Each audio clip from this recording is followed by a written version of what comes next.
Merci de nous rejoindre pour cette deuxième partie de l'entretien avec Franck Marion qui nous fait le plaisir de nous répondre.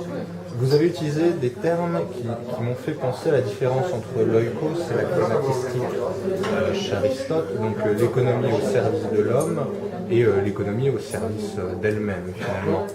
Je vais parler plutôt à l'homme d'entreprise privée et aux chrétiens en même temps. Comment est-ce qu'on peut mener cette réflexion au sein d'une entreprise? Comment est-ce que nos lecteurs, futurs acteurs du monde privé, peuvent s'inspirer de cette doctrine, de cette foi? Écoutez, je pense qu'il faut que vous les emmenez d'abord lire les encycliques.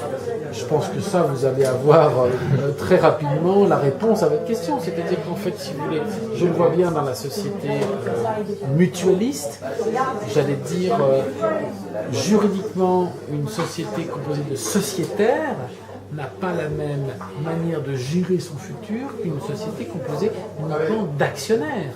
Donc, ce que je propose, moi, dans mon programme, il n'est pas municipal, mais sur le plan politique, c'est de redonner les lettres de noblesse à la vie des entreprises sociétaires, telles que les banques. Je suis, comme vous l'avez dit dans votre introduction, banquier.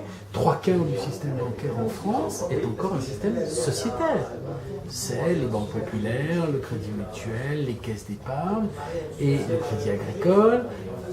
Vous avez dans le secteur de l'assurance 80% des compagnies d'assurance qui sont des entreprises sociétaires. Et comme par hasard, vous regardez dans l'échelle des salaires en France, les salariés des assurances ou les salariés des banques sont les mieux payés. Pourquoi? Parce que l'on a l'idée sous-jacente que les chrétiens démocrates ont développée depuis plus d'un siècle maintenant, que le profit a pour première destination l'amélioration de la vie de l'homme et pas forcément une distribution. Je suis un libéral, je me battrai toujours pour la société par action. Mais ce que j'essaie d'introduire dans le débat, c'est en fait un deuxième pilier dans l'économie et montrer que d'autres systèmes économiques sont viables en juxtaposition des systèmes ultralibéraux. Voilà ma philosophie.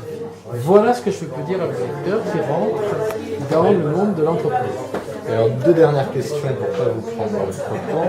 La première est un peu déconnectée. Vous avez parlé beaucoup de lutte contre les violences dans Paris, d'une réflexion sur la police. Je pense que nos lecteurs, pour beaucoup présents en manifestation, sont très sensibles à ce sujet, notamment à tout ce qui s'est passé. Comment est-ce qu'on peut avoir une gestion humaine et en même temps efficace de ces problèmes de sécurité dans Paris où ça pose vraiment problème? Alors moi, je veux dire, il faut regarder la police comme une police de protection et pas une police de punition. Je pense que le monde moderne évoluera par une augmentation de la police si cette police est une police de protection. Les gens ont peur. Les gens sont inquiets. La crise économique donne de l'inquiétude, mais aussi ces bouleversements sociétaux, les bouleversements de comportement. Regardez le jour de l'an, je vous donne les statistiques de voitures brûlées. Tout cet environnement, si vous voulez, agressif, le monde moderne est agressif. La réponse, à mon sens, c'est la protection. Donc je pense que la police montée, la police à vélo, c'est la police que j'appelle du quotidien. C'est la police de la protection. Je suis pour une ville apaisée. C'est la police de l'apaisement. Je pense que nous devons tous mener, en tant qu'hommes politiques, une réflexion autour de la police de protection plutôt qu'autour de la police de la protection. Voilà la réponse que je fais. Et vous parlez des manifs, mais vous parlez certainement des manifs de la manif pour tous. Oui, de tous les... Vous nous donnerez justement votre opinion là-dessus, mais ce que nous appelons très facilement des débordements de la part des policiers. Hier encore, les veilleurs se sont vus menacés d'un an de prison. Absolument, c'est ce que j'allais dire. Donc, dans la manifestation, parce que j'ai quand même participé à toutes les manifs, je me suis engagé depuis longtemps, et pas que pour les problèmes électoraux comme certains, mais je dois dire que je suis absolument scandalisé parce que vous savez que l'histoire de la ballerine, oui, c'est quand même ma secrétaire. C'est la ballerine de ma secrétaire. Donc si vous voulez, les terroristes, les casseurs de vitrines qu'on nous a prétendu voir, les gens qui mettaient en... Alors je vais vous dire une chose, ça va être mon mot de conclusion d'ailleurs.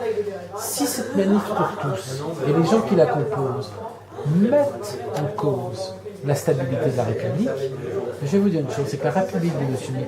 Hollande, elle est bien faible, elle est bien fragile, elle n'a pas de fondement. Voilà ce que j'ai à dire. D'accord. Alors, parce que vous parlez de fondement, c'est notre question traditionnelle en fin d'entretien chez nous.